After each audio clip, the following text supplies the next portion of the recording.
So I had the same ballet teacher for 5.5 years, 6 days a week, 5.5 hours a day. His name was Anatoly Kucheruk. He still teaches. I think he's a ballet master with the National Opera in Tbilisi, Georgia now. But he was my teacher. He was the one who brought me up, who taught me pretty much everything I knew as a ballet dancer. And not only was he an inspiring dancer himself, but it was always, he always knew exactly what to say to get us to push ourselves harder and to challenge ourselves to exert that disciplined work and practice that we needed to do to get better every day. And I think it was that perseverance that he instilled in us that allowed me to have the career that I have and that I now try to instill in my dancers as well.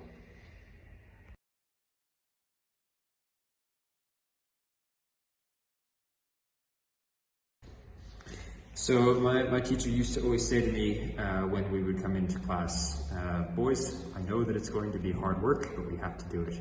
And I think if anything that has stuck with me, especially now later in my life when I look back and I think about the times when I was tired or things were hard or I didn't have necessarily the motivation to get through it, it was looking at it and saying, well, you know what, if I do this hard work and I get through it, then I will have lived through that challenge and it's a lesson learned and I can move on. And I think that's something that I instill and have brought with me and I bring to my children, I bring to my students, my adult and young students, that every day is a chance to improve, and sometimes it's going to be hard, sometimes it's going to be easy, but if you take that process of improvement every day and work towards a goal and challenge yourself, that will continue to take you to the destination that you're looking forward to.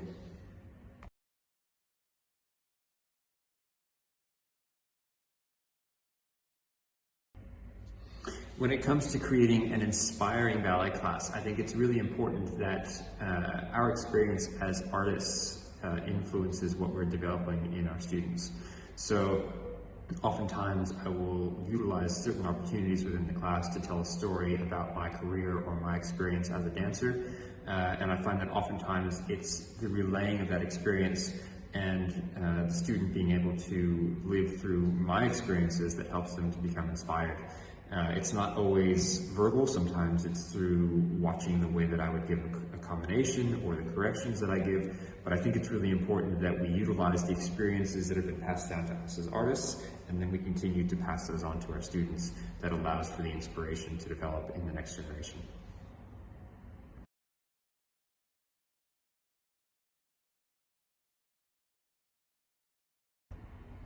I think as someone who is imparting information, we're always going to have those times where we start to feel a little bit like an imposter. Like, why would people listen to us? Why would someone want to learn from me? And I think it's in those moments that we have to reflect on the experiences that we've had and understand that those experiences, regardless of whether they were incredible or not, are opportunities for other people to learn. So we all go through challenges in life, we all go through difficult moments, but it's those difficult and challenging moments that actually help us to become better coaches.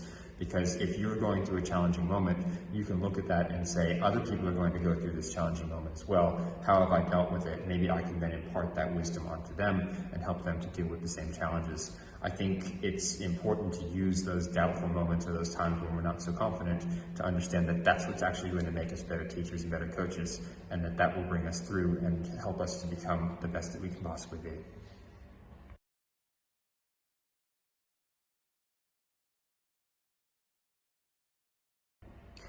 I think one of my biggest talents at this point is actually telling stories. So interestingly enough, when I was a dancer, I was very quiet and people probably would remember me as being the one who never spoke much.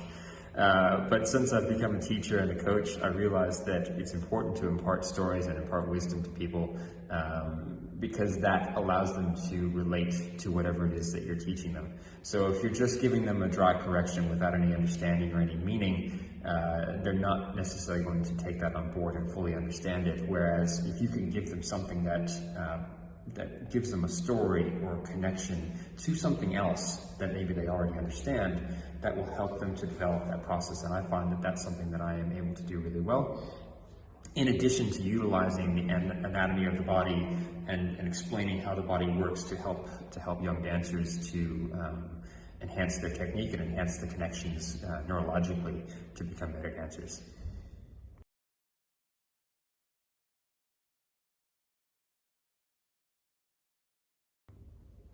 I think my biggest piece of advice at this point to any other teachers or even to students is to learn how to ask the right questions.